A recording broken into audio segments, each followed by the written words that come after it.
presented by DD Production House, Sakri.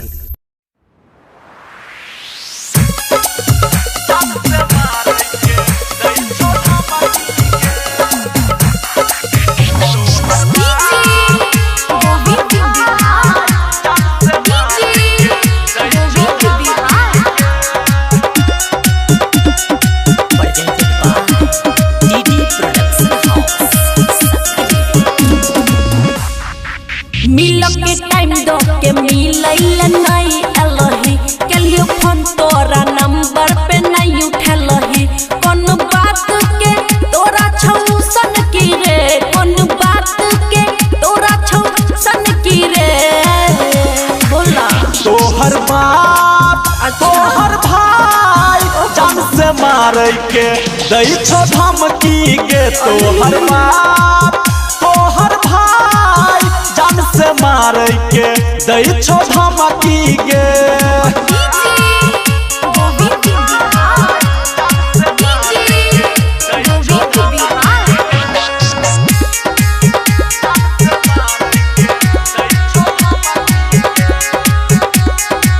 प्यार करे छही त डर किया होई छौ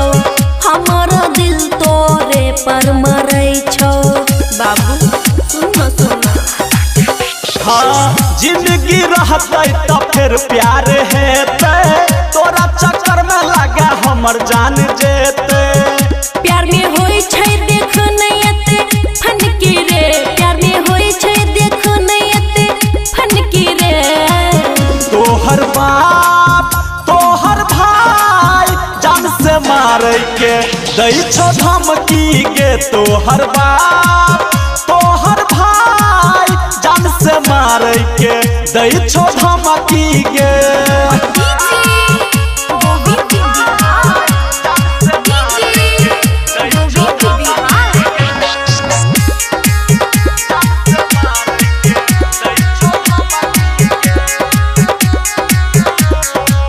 भूला तू देभी कोना वादा कसम के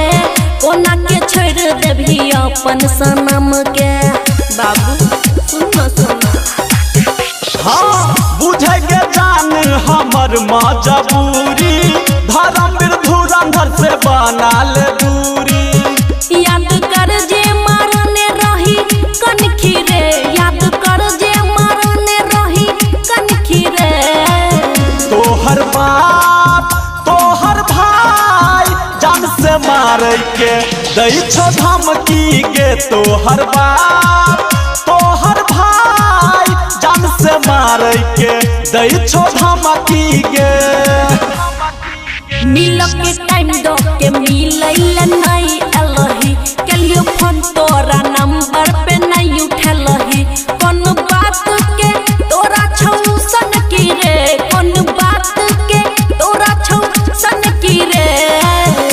बोला तोहर बाप तोहर भाई जान से मारे के दई छो धमकी गे तोहर बाप तोहर भाई जान से मारे के दई छो धमकी गे।